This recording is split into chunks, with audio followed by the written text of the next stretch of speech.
Hey you guys, what's going on? It's your boy Nate. Just wanted to make you a quick video on the military, okay? So the pros and cons, my experience, and things like that. Now, just as a disclaimer, I want to let you guys know.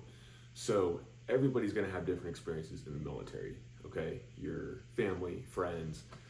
There's different branches, of course, the Army, Navy, Air Force, Marines, and the Coast Guard, okay? So you're going to have different areas you can join. Within those groups, at least for the Army, you have the Army full-time active duty, you have the National Guard, which is state and federally run, and you have the reserves. Now, besides the Army and the Air Force, I don't believe anybody has a National Guard. That might have changed. Military is always changing, but from what I know, that's what's currently the case. Now, that also being said, your job in the military and your unit and where you're stationed and if you deploy and where you deploy, that's all going to influence your experience in the military. So if you've had an experience a different way, if you know somebody close to you that's had a different experience, that makes sense. It's the military, okay? It's going to be wildly different for everybody.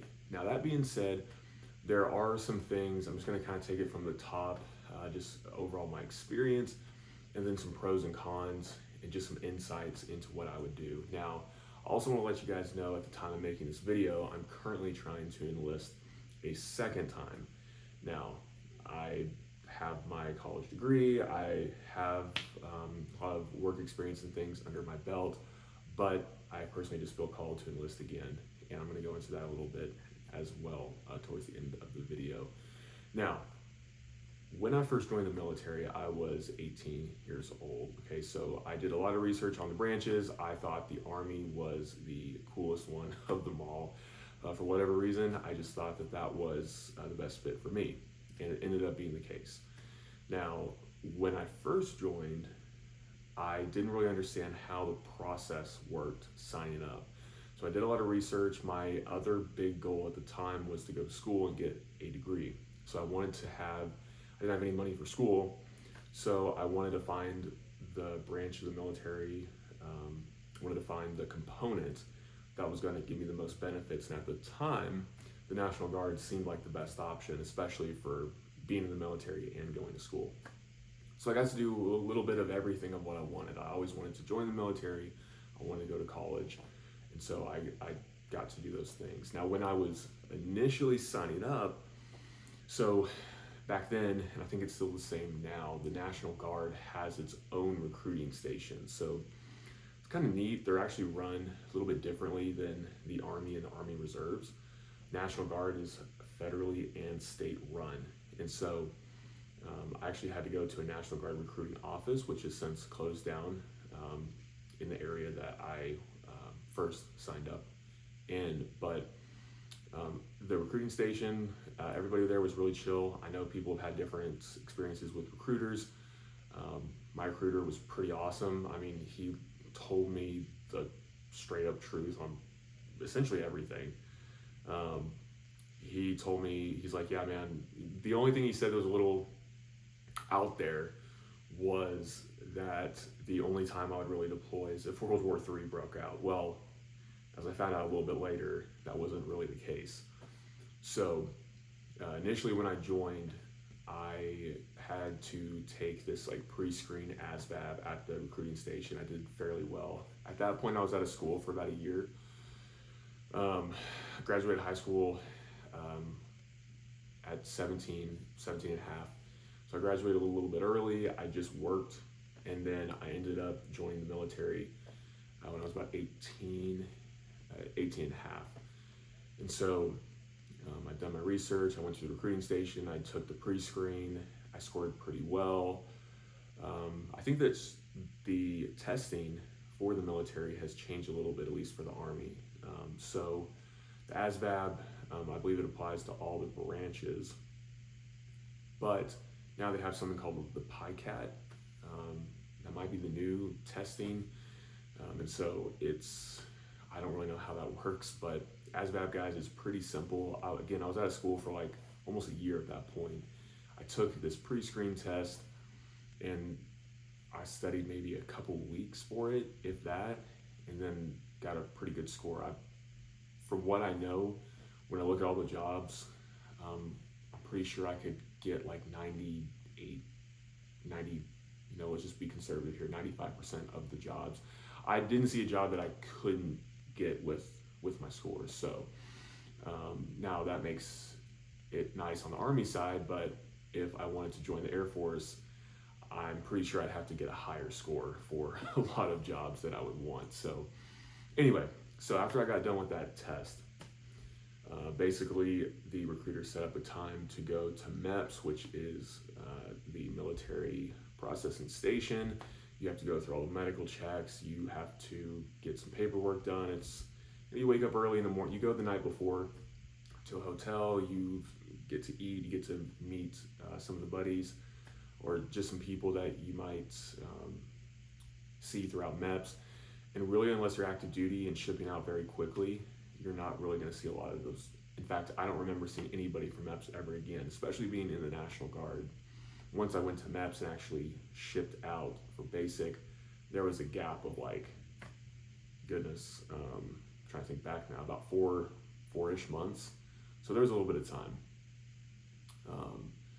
That being said, it was a really painless process. I mean, you get up real early the next day, you go on a bus, you go to the actual MEPS station, and the one I went to was Dallas, so I'm in the DFW area of North Texas.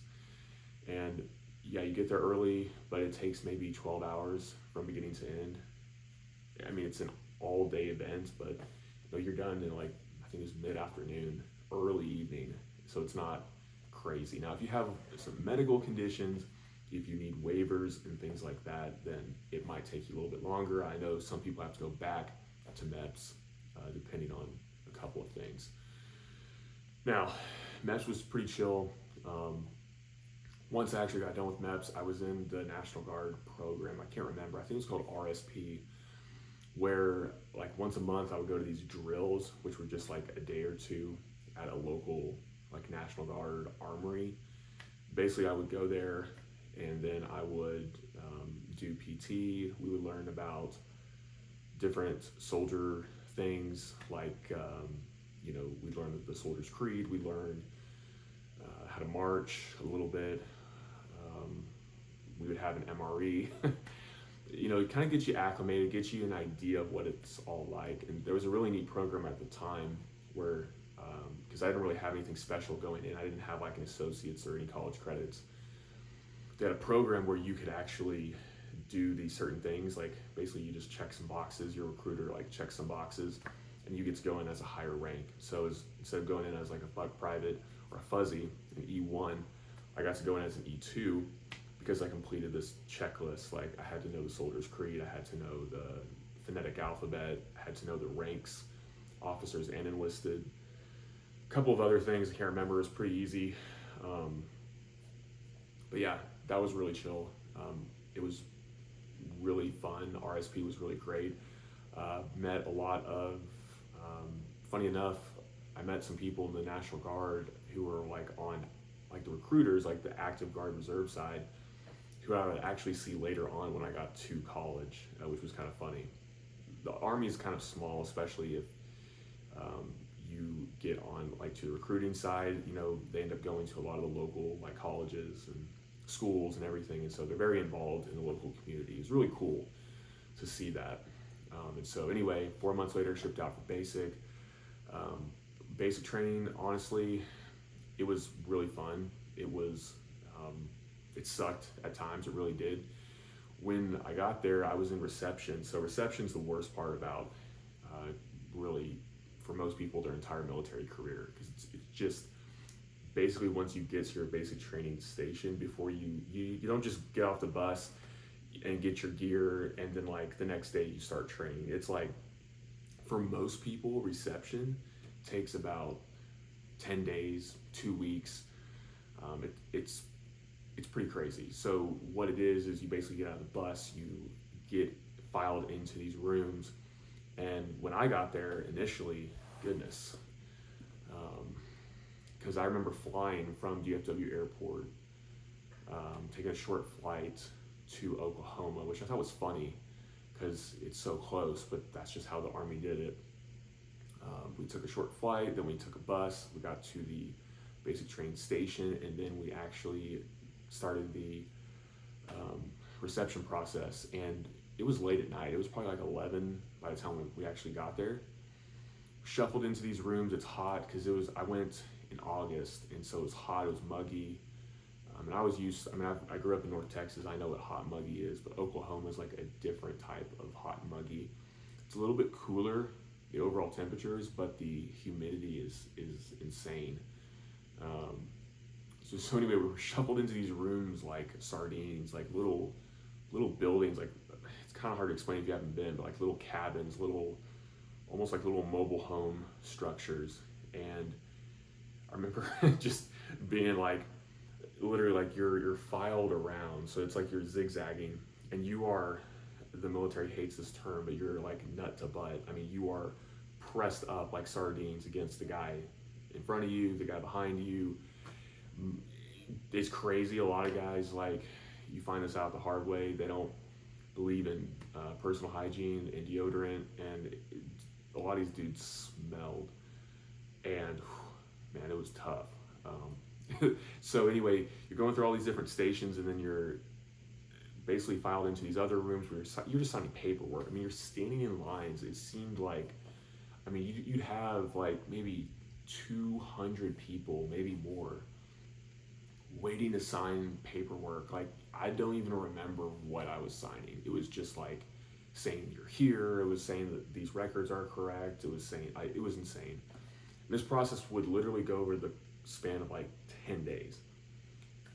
During this time, you got all your paperwork sorted out, medical, dental, shots.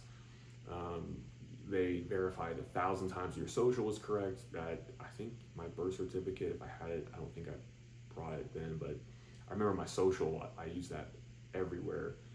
You finally get your military ID if you didn't get that already in the National Guard, because again, the National Guard is really cool. They bridge the gap. So like, you'll go to the military, you'll go to MEPS like with your CAT card.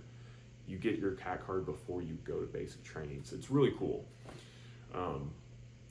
But once you're actually there, reception is just, I mean, you're sitting in these giant rooms, you're filing up and down hallways to do multiple things. You get your hair cut, they buzz your hair very, very quickly. There's no guards on these things. Your scalp's probably gonna bleed. You're going to sleep maybe 4 hours a night. It was all a blur, honestly. It was fighting sleep, staying awake.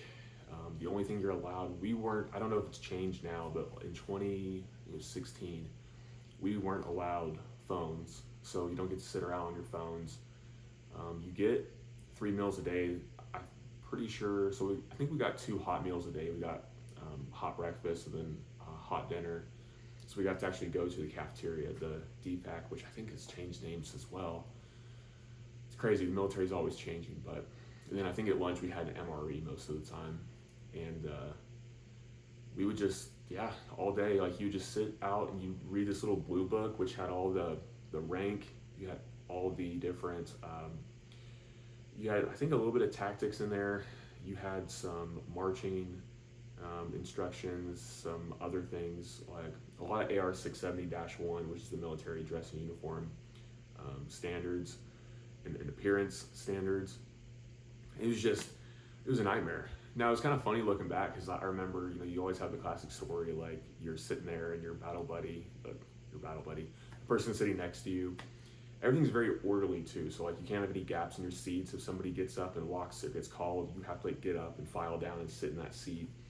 I remember one time I was just like delirious, and I remember this was crazy. I remember like I was reading my blue book, and my blue book, again, because you're in the National Guard and they make sure that you're like ready to go.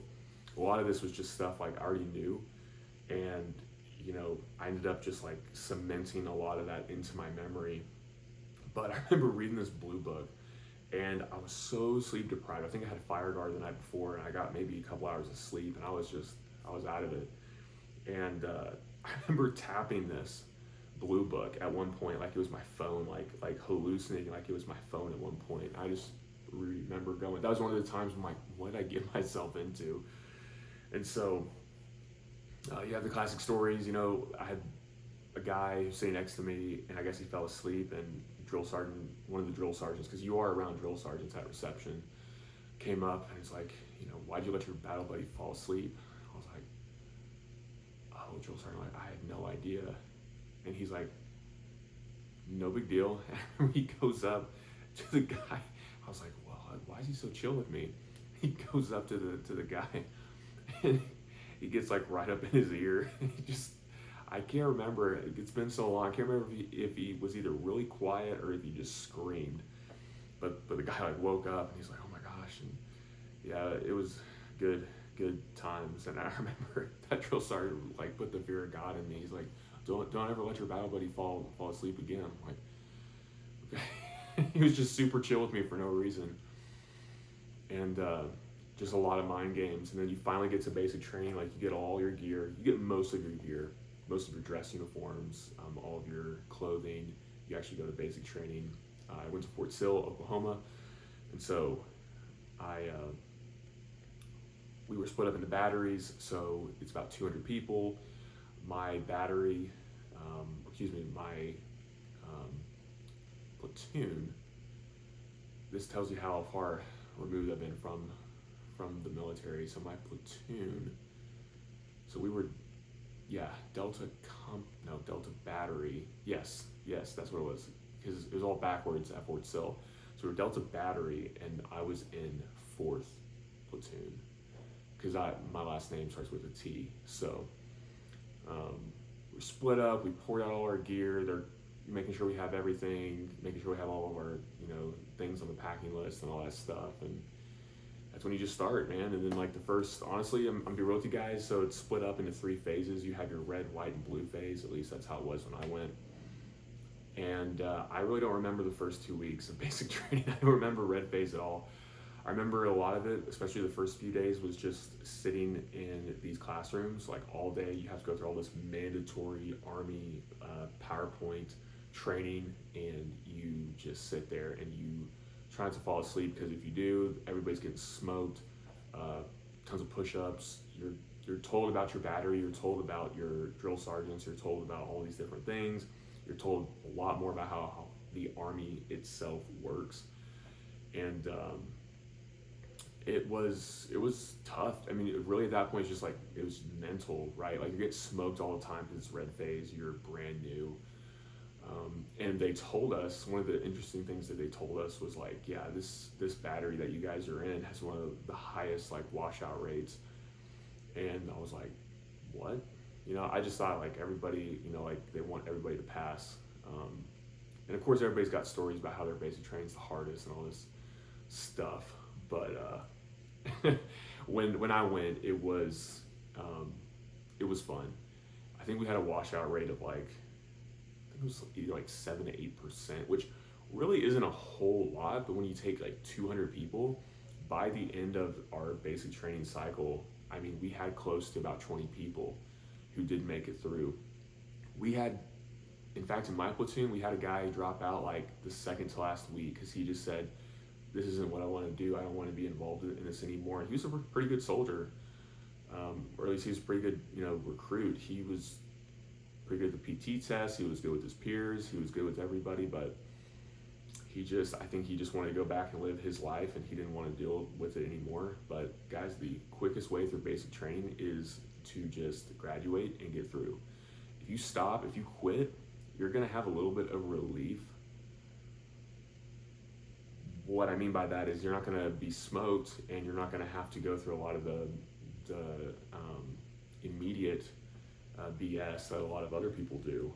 But you are going to be sitting on the sidelines, watching everybody else get smoked. You still have to go everywhere the drill sergeants and your training battery or company goes in. Like, you are there, you're just kind of a spectator, and then you're helping all the behind the scenes stuff, like with the other events. You're helping so like you're still there, you're still doing stuff.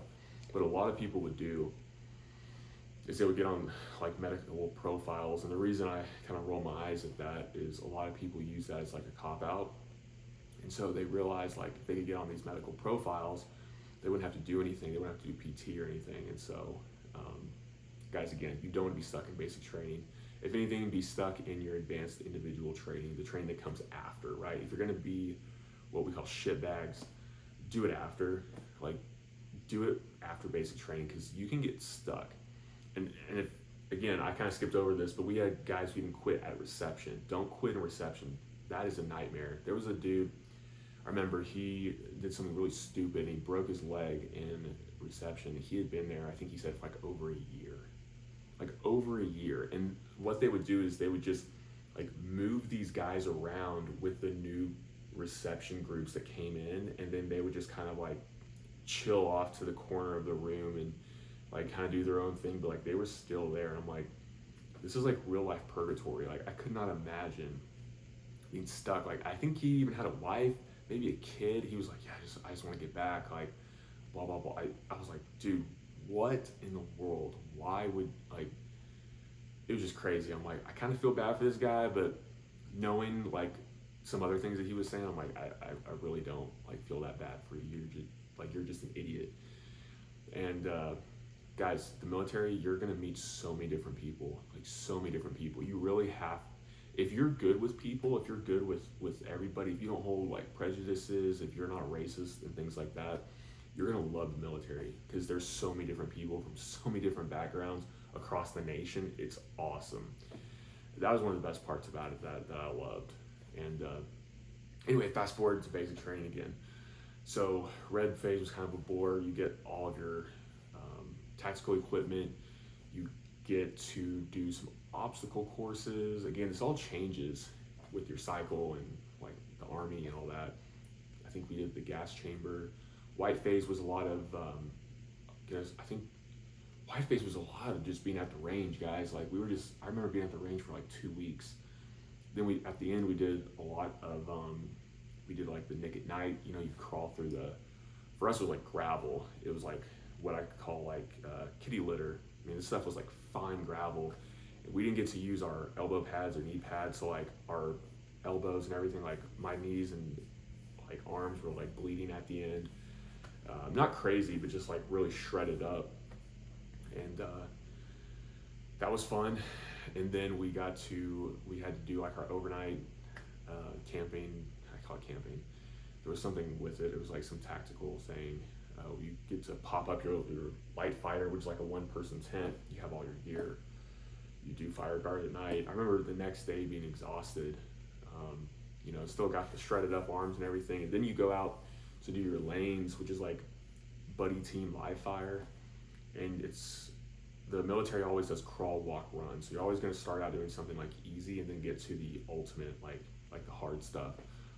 And I remember, so your buddy team live fire, basically you and one of your battle buddies, one of the other recruits with you, you're side by side on these lanes. And you basically listen to the instructor, and you start out with like, I'm pretty sure we start out with no ammunition at all. We just have to like yell, like bang, bang, and then your next iteration, your next time through, you have blank rounds. So you're shooting rounds, but they're blank. There's no projectile. And then your last iteration, you're actually listening to your instructor and you're like talking to your battle buddy back and forth, and you're running around with like live ammunition. And I'm telling you guys, you gotta really trust your battle buddy. Like by this point, you're pretty like cued into basic. You're not gonna make stupid choices. Like the instructors are watching you. The reason that they do that is to make sure that people aren't flagging each other. That's when the barrel of your weapon like crosses somebody. You do not do that in basic. But the fact you're running out with live ammunition, a lot of people, like they would just kind of like freak out. And you just have to treat it like anything else. Like you've already done it a few times. It's just this time you're doing it with live ammunition. So we had a couple of heat casualties, or actually I don't think we did, because they were crazy about us drinking water. I remember we got smoked several times because we didn't have full water. They would make us lay down our water supply, like our Camelback and our canteens, and we would be smoked because like they would go around and check everybody's Camelbacks, canteens, and if they weren't full, then you would get smoked. I'm like, what? Like, we're at the range all day. We're told to be here, here, here. And in between that, like, you have to basically like get a battle buddy and run to the water cooler, the big water tanks, and get your water refills. It's crazy. But that was fun. And blue phase, honestly, blue phase things start to ease up a little bit. Also, guys, during this time, you're not really, at least for our training battery, so we were really far from the dining facility, from the cafeteria, right? We were far. It was like March. It took, I think I timed it a couple times. It took like probably 10 minutes or so to march. So what they would do, you have all these different training batteries going on. Like you have these big buildings and they're kind of spread out. Our building in particular was, from what we had heard, was being condemned, being like torn down, replaced, renovated, whatever at the end of our cycle. So like we had some pretty old facilities. Honestly, I don't know how old. There were rumors going around like, 70s, 80s, things like that. But we were just really far. And so for a lot of our basic training, we only had one hot meal a day. And from what I understand, that's not normal. Especially in that kind of environment. Like when you get to specialty schools like Ranger School, where you're just eating MREs like, the whole time, that's different. But in basic training, apparently you're supposed to be getting quite a few hot meals. But I guess there's regulation that says it's like okay for you not to. Anyway, we get these little boxed breakfasts in the morning. And I remember it was like a little thing of carton of milk. It was some granola. It was a little bowl of like prepackaged cereal. I think there was like Vienna sausages in some of them. There was like a can of fruit in some of them. There was like another granola bar, lots of just like grains, and like some juice maybe, and that was it. Like basically just a bunch of sugar and carbs and a little bit of protein. And I remember thinking like, what in the world? But you're hungry. Like the whole time in basic, you are hungry. Like you are eating everything. Like if your battle buddy's like offering you food, like you're gonna eat it because you only get like 10 minutes tops to eat your food anyway. So you're scarfing it all down. You're trying to eat as fast as possible because you need the calories. Like you are hungry. And then at lunch, a lot of times we would just get MREs. Like that was a staple. I don't ever remember having a hot lunch. I really don't recall it ever. It was always an MRE. And then dinner, most of the time we got an MRE, we got to go to the dining facility. And then I do remember on most Saturdays, and I'm pretty sure like every Sunday, we did get to go for breakfast at the dining facility. Yeah, it was really strange. Red phase, I think we got to eat a little bit more at the dining facility, especially in the morning. But then for some reason that changed, and like, I don't know what was going on. There was an issue with the schedule and everything else. So just be prepared, guys. Like this isn't a vacation. This is not summer camp. Now, for some people, I hate to be this guy, bro, but I saw this as clear as day when I got out and I got to my unit and I was talking to people. Like even I had a sergeant who had went through back, I think in like the late 2000s. So back when the conflicts were still going pretty strong. And even his basic, he was like, dude, what? Like they did what? And guys, I got stories. I got some more stories coming up here in a second, but yeah, it was weird. And so just be prepared, okay? Just be prepared. We did not get our phones until blue phase. So blue phase, like I said, things kind of calmed down a little bit. You're getting towards the end. Everyone's getting a little excited. This has become your life. And so you're very used to it. Like it's very hard to be smoked anymore because you're super fit or basic fit at this point. And so you really don't get fazed by it. It's just more of an annoyance. And so like, I remember times they would smoke us like 30 minutes to an hour and it was whatever. Like we would just be like, yeah, this sucks. Like this really sucks, but like, can we just stop? It was just more of a mental thing. And I remember, I think so basic training, at least when I went through, was about the actual basic training segment, not reception. It was like 10 and a half weeks. We didn't get our phones, so you get to call like as soon as you get to basic training. like I said, you don't have your phone, but once you get to your basic training unit after reception, you get to make a quick phone call. I didn't have a phone at the time, so I actually used one of my buddy's phones to give my mom a quick call. She didn't answer, so I left her a quick voicemail. I did not talk to my family. I guess write letters and stuff, but I didn't talk to anybody. I didn't get to use my phone for, I think it was week 8.5. Like, it was very, very, very far. And we were always being told, yeah, you guys are going to get your phones, but then we would do something and mess up. We didn't get our phones. It was actually really crazy too. I don't know what was going on with our battery. I really do not know what was going on. There was so many things that were screwed up with our training cycle in particular. Again, I don't know what was going on. Looking back, it's actually kind of funny because I think the sergeant major or someone, I think a sergeant major, maybe of the group or whatever, came up and asked us. He's like, "Hey guys, like, do you like? Is this the first time you guys are like getting to talk on your phones?" Or I think we're asked in a classroom, and it's like no. And apparently that sergeant major went to like the senior drill sergeant, and the commander was just like, "Look, like they're like 2 months in, they haven't got to make one phone call." And I remember it was so stupid because like we ended up getting in trouble. Like they were like, "Yeah, you guys like snitched on us, and we have to do this for you. So you're gonna get like a 10 or 15-minute phone call." Then after that, we got smoked again because like we tattled. It was the dumbest thing ever. Like we could not do anything right. It was crazy. And again, fun times, man. It's all like you're in a play. Like it's all like you almost feel like you're in a movie. Like it's all scripted. But yeah, the funny thing was I remember seeing some other companies like they started around the same time that we did. They were like a week ahead or a week behind. And I remember we were like 3 or 4 weeks in, and this other group was like on their phones, like sitting out on the grass in little groups in the evening time, in their PTs, on their phones, texting away on social media, making phone calls.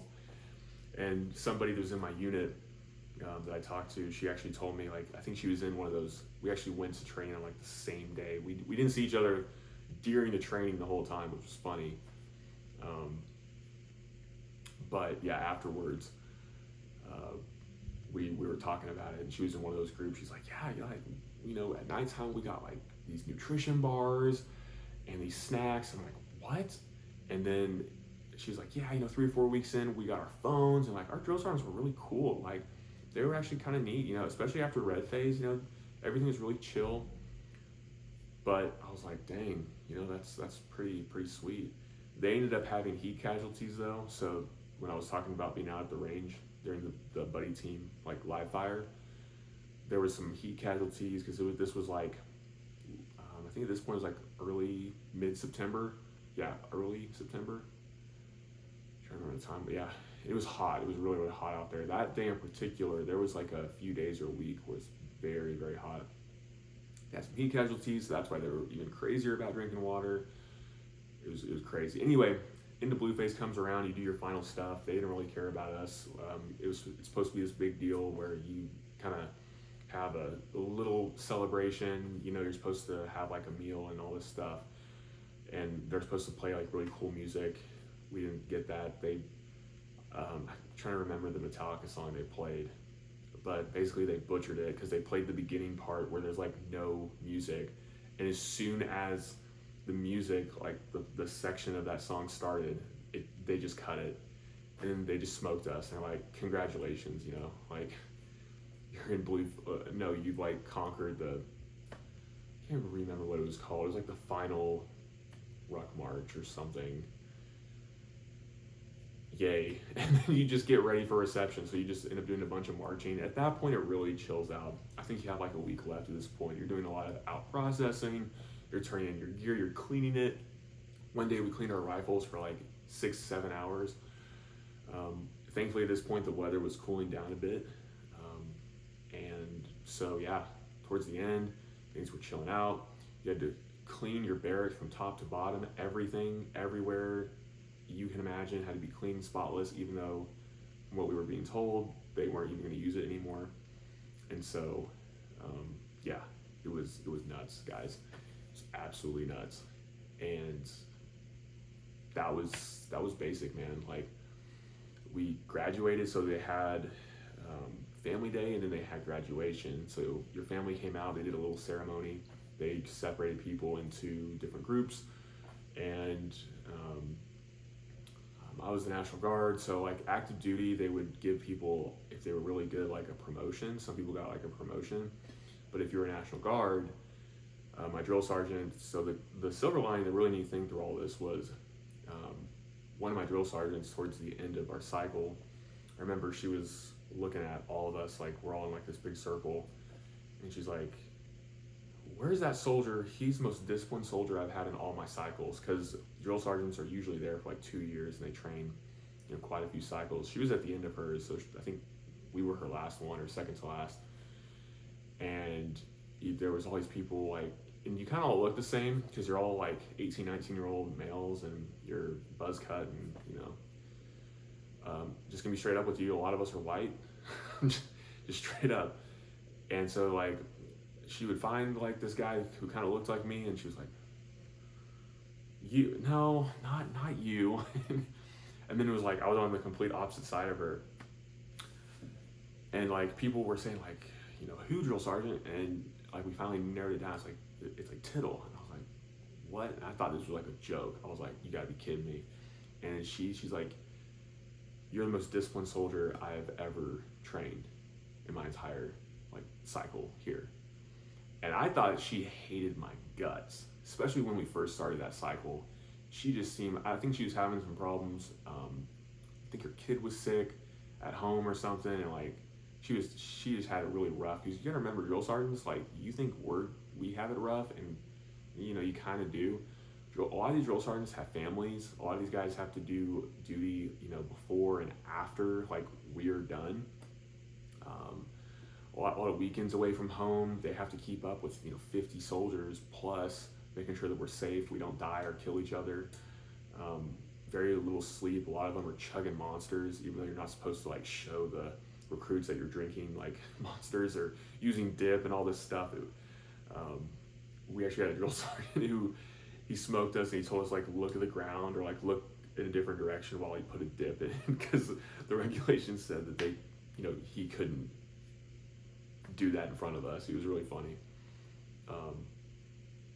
But yeah, it was an experience. It was really an experience. And at the end, when we were cleaning, I remember like someone didn't do something right, and so like you think you're out of the clear, and maybe most basic trainings they are, but again, they just hated us. Like I don't know what was up. And I remember the last night we were there, like after reception, and then of course, after family day, and after your graduation, they smoked us again.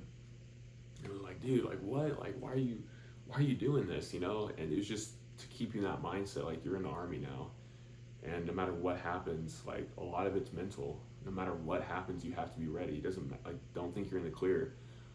They would tell us stories about how people would deploy, especially a lot of our drill sergeants were prior infantry. They had little blue circles on their drill sergeant hats, and these guys saw combat. These guys went on deployments, and they would tell us stories about like you always have to be ready, always.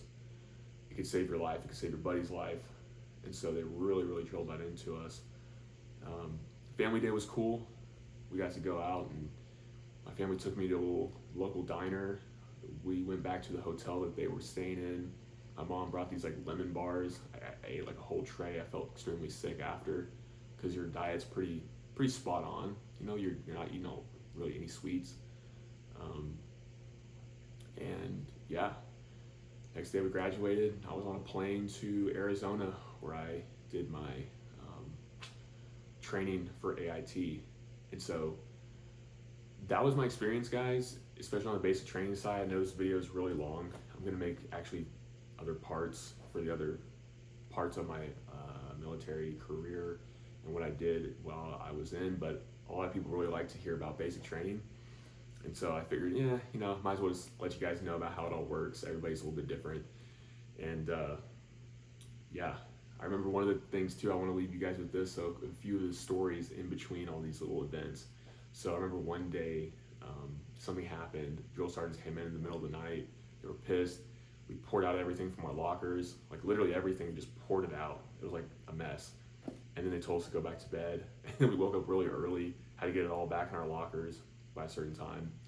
One time we got woken up early because we didn't do something right, and we got smoked for like an hour before PT. That was fun. One day we did something, I guess people weren't putting locks on their lockers, and so they sprayed all the shaving cream on the ground, everybody's sunscreen that they could find, and then they poured out all the trash, and they made us low crawl, which is you're literally flat on the ground, your face is on the ground, either this side or this side, and you're dragging yourself through all this. Like, I remember dragging myself through like all these like trash, literally trash from a bunch of dudes. So it's like, it's the sunscreen, it's the shaving cream, it's pubic hairs, it's facial hair, it's tissues, it's toilet paper, paper towels, like everything. It was disgusting, and like we could just low crawl around in circles, and it was something. And I remember one of the cool things too, and I'll leave you guys with this. One of the cool things, towards the end you get like another medical check or something. I can't remember what it was. They take some blood or something, and you get like Oreos and like a Sprite or something. And I remember it was just like 2 Oreos and a Sprite. And I remember they told us, like, if you get it, make sure you don't eat any more than you're given because you're gonna feel sick. And we're all like, whatever. Like, we haven't had Oreos in like by this point, like 2.5, 3 months. And we got it. And I remember being like, whatever. And oh my gosh, I remember feeling so sick after. I was like, they were right. They were right. Same way after the lemon bars. I was like, I felt sick for like the next day after, and I was like, goodness. That was basic training, guys. It was fun. I'm glad it was what I understand from what I know now. I'm glad it was a little bit tougher than some people's. I know some people get really caught up in their basic training and how hard or how easy or whatever. It does lay the foundation for you as a soldier. It really does. And if you have good drill sergeants who actually care about you as a soldier, I remember they told us, we're primarily concerned about preparing you for the first 100 days of combat. And a lot of people, when they get in the military, they think they're gonna just get through the train, and then they're gonna go somewhere, they're gonna chill out, and they're just gonna live this normal life. And a lot of people do. But you never know when the next major conflict or the next major war is coming. And so you really have to be ready for that. You really have to be like prepared for that. And I think if you have a good, serious basic training company, battery, group, whatever, if you have a good group, then you're gonna be better prepared. And honestly, there were a lot of times in my military career and even personal life where things would get really, really tough, really, really stressful. And I would look back and go, yeah, I'm glad, that drill sergeant made me low crawl a football field to get my Camelback because I didn't put water in it. Even though I hated it, and I remember shedding a few tears on the way there, right? Like, it does something to you mentally. It really does help you be prepared for that stress, because over the next few years, I would have been involved in some things in the military that were pretty, crazy. No combat deployments, but just some events that happened that were pretty stressful. So guys, I know this video is supposed to be about my entire military, pros and cons and all that, but this is gonna be, I figured, just a basic training video. So part 1's over with, and on to part 2.